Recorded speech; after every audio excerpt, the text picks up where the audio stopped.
A long time ago, something very scary happened called the Great Depression. One day, people went to sleep feeling very rich. The next day, they woke up and had almost no money at all. There was no big fight, no warning bell, and no monster attack. The money just disappeared, like a toy breaking all at once. So much money was lost that families didn't have enough food. People were hungry, sad, and dusty for many, many years. But before things went bad, life felt like a huge party. Imagine waking up in the year 1922. The war was finished. Everyone felt happy and excited. People dressed funny, played loud music called jazz, and danced everywhere. Factories stopped making war stuff and started making fun home things. One smart man named Henry Ford made a moving line that helped workers build cars quickly. What used to take all day now took just a little while. Soon, cars were everywhere. Everyone thought, this happy time will never end. But they were wrong. And that's when the big crash came. In the 1920s, the American economy wasn't just growing, it was roaring at full speed. Cities lit up with electricity, luxury, and confidence, and Americans fell in love with new gadgets, especially the radio. By 1929, more than 10 million homes owned a radio, filling living rooms with music, celebrity voices like Al Jolson, and non-stop entertainment through fuzzy AM signals. But while urban America was celebrating, rural America was falling behind. Farmers who had prospered during wartime demand now faced collapsing crop prices. To survive, they borrowed money to modernize with new tractors and equipment, only to sink deeper into debt as costs rose faster than profits. At the same time, city consumers discovered a dangerous new habit: buying things they couldn't afford. The buy now, pay later culture exploded. Radios, cars, and even stocks were purchased on credit. Banks eagerly handed out installment plans, with little concern for risk. Nowhere was the madness stronger than on Wall Street, where the stock market turned into an adult playground. Margin loans allowed investors to buy $100 worth of stock with just $10 down, assuming prices would rise forever.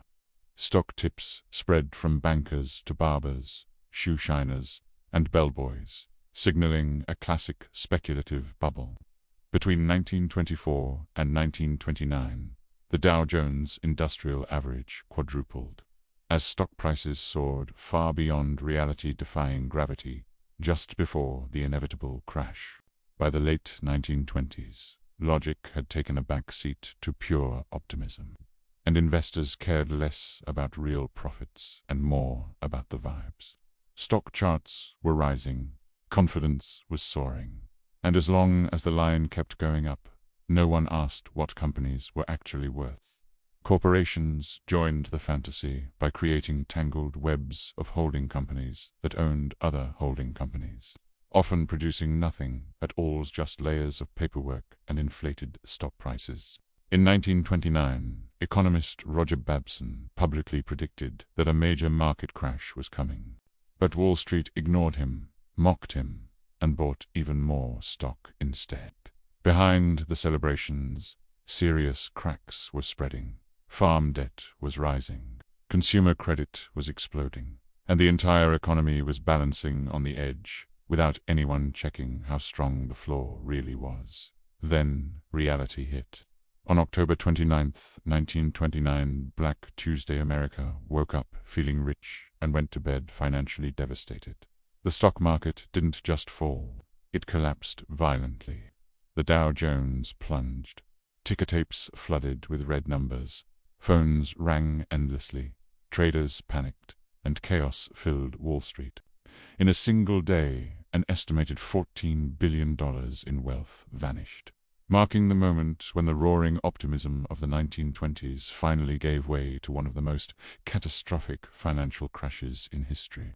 The market crash erased more than $200 billion in real wealth, not imaginary numbers or monopoly money, but actual homes, life savings, college funds, and the dreams people had spent decades building. Outside the stock exchange, stunned crowds gathered in silence. Some held hands, some wept openly, and others stared at the pavement, struggling to understand how the entire economy had tripped over itself so suddenly. The crash set off a brutal chain reaction, starting with margin calls. During the boom years, millions had bought stocks with borrowed money, putting down just $10 to control $100 worth of shares. It worked perfectly, till prices collapsed and brokers demanded the remaining $90 immediately. Investors panicked and scrambled for cash, but many had nothing left. Paper fortunes disappeared overnight, turning millionaires into bankrupts within days. Bankers who had spent the summer celebrating now sat frozen in their offices, staring at balance sheets they could no longer make sense of. And looming behind it all was the next disaster waiting to unfold: the collapse of the banks themselves. America's banks had once looked unshakable grand buildings with marble floors, oak desks, and an image of absolute trust. But when the stock market collapsed, it became clear those institutions were propped up by worthless paper and blind optimism. As borrowers defaulted and loans went unpaid, banks ran out of cash and began to fail. Panic spread instantly. Bank runs erupted across the country as people didn't tea-walk or jog to their local branches. They split. Entire families were wiped out overnight. Retirement bonds became worthless. Lifelong savings vanished, and only children's piggy banks remained untouched by sheer chance. Desperate American banks called in loans from abroad, triggering financial chaos overseas. And global trade, once the lifeblood of prosperity, was cut in half within just 3 years. Yet, even as the world economy unraveled, many still clung to denial, refusing to believe just how bad things were becoming. In the early days of the Great Depression, denial became almost as powerful as the crisis itself. Newspapers ran cheerful headlines claiming the market was merely adjusting as investors calmly took profits, even as photographs below showed desperate men pawning wedding rings just to buy bread. President Herbert Hoover addressed the country over the radio with his trademark calm, declaring that the American economy was fundamentally sound. For millions of families sitting at empty dinner tables, those words rang painfully hollow.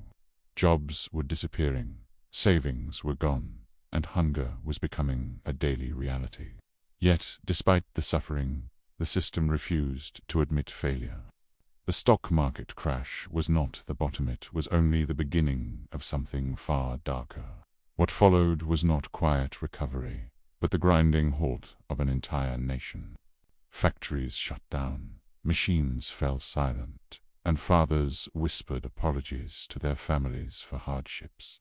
Unemployment exploded to nearly 25%, leaving 1 in 4 Americans who wanted to work without a job. Teachers reported students fainting in classrooms. With banks failed, savings wiped out, and dignity eroding by the day, desperation seeped into every home. The suicide rate climbed so sharply that some newspapers stopped printing obituaries, overwhelmed by the scale of the despair gripping a nation on its knees. The Great Depression was just numbers on a chart. It was millions of lives unraveling in real time. Behind every statistic was a person who once believed that hard work and faith in the country would be enough. Then, just as hope was running out, nature turned against the nation. But these efforts couldn't feed starving families or house the homeless. By the summer of 1932, America's despair had reached a boiling point. Thousands of World War I veterans, forgotten and desperate, marched on Washington, D.C., demanding the bonuses they had been promised decades earlier. And then, Shockingly, the army was sent in. The nation watched in disbelief, not just at the violence, but at how far the country had fallen. Radical ideas spread as people turned to socialist rallies and communist movements. But out of sheer hunger and betrayal, crime surged, and notorious figures like Dillinger and Bonnie and Clyde became folk heroes, admired for striking back at the institutions that had failed the nation. America wasn't just broke, was broken. And yet, amid the ruins, a stubborn endurance remained. Families migrated, lined up for scraps of food, and held on tight to one another, surviving not because they believed life would improve, but because they had no other choice. In a country that once promised endless growth, the looming question remained: what was left when that growth vanished? Millions listened as he declared, "The only thing we have to fear is fear itself, not gold, not banks, not even dust." It wasn't just a speech. It was the first deep breath the country had taken in years. A spark of courage in the midst of despair. Roosevelt moved quickly. In the Tennessee Valley, the TVA brought dams, electricity, and light to towns that had lived in darkness for decades. Families could finally gather around radios, not just for entertainment, but because they could finally plug them in. Slowly, life returned.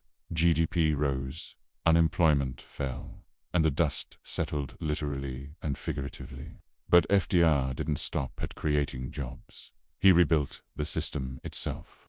Banks reopened, and this time Americans returned not in panic, but with quiet hope, depositing their money and believing the nation could rise again. "We'll remember you.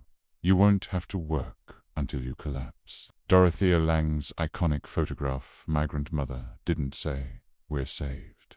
Factories hummed once more, producing not just consumer goods, but the tools and equipment that hinted at global changes ahead.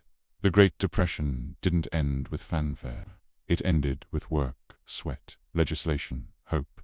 Yet even as America stood back up, the world was already shifting.